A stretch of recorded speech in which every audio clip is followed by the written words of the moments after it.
Here's a fact that no one could dispute. It's another crime in America.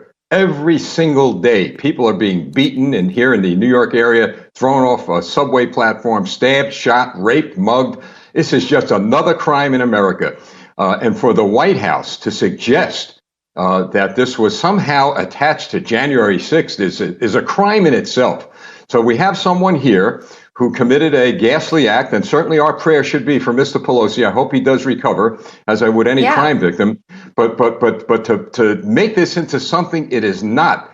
Now look, when I was back on the police force many years ago, our police chief mandated that we get as much information as we could that's credible and accurate and get it out as soon as possible. Why? Because it puts an end to any narrative that anyone wants to put together that's false, like the White House did, and it puts an end to any conspiracy theories.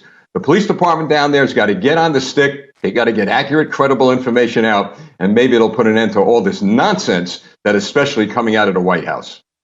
Yeah, it does seem like there's a lot of hypocrisy, as I said, they're calling him a conspiracy theorist, and yet they're coming up with their own conspiracies and then saying, this is motivated because of this, even though they're saying that the motive doesn't matter. But is it fair to say there are a lot of things about the Pelosi attack that just frankly don't add up? Specifically, what caught my eye, security.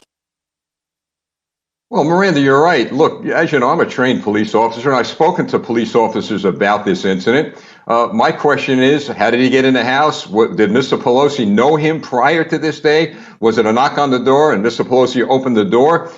Did he have any type of friendship with this individual?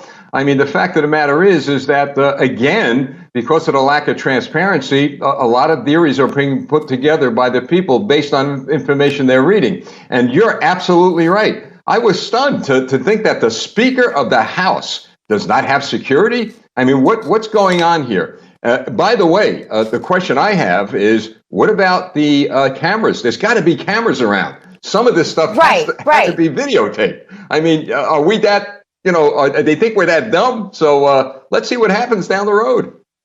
Yeah, and again, you heard, the media spokesperson there for the administration there, talking about we need to condemn this violence. We need to condemn this violence.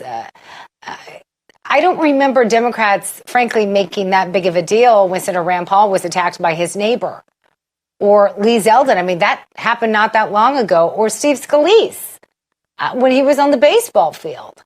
Does it seem like they're playing favorites? Go ahead, keep going. You're right.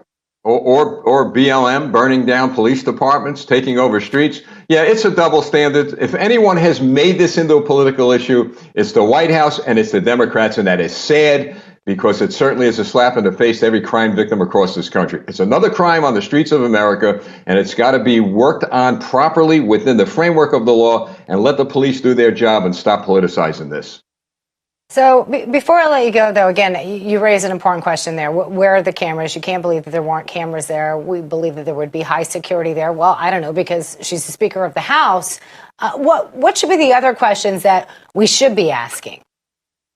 Well, we should be asking if the suspect knew the victim, if the suspect actually had any contact with him prior to the day that this incident happened. It could have been a phone call. It could be on the internet. Listen, Mr. Pelosi was involved in real estate, I understand, so maybe there was some business going on.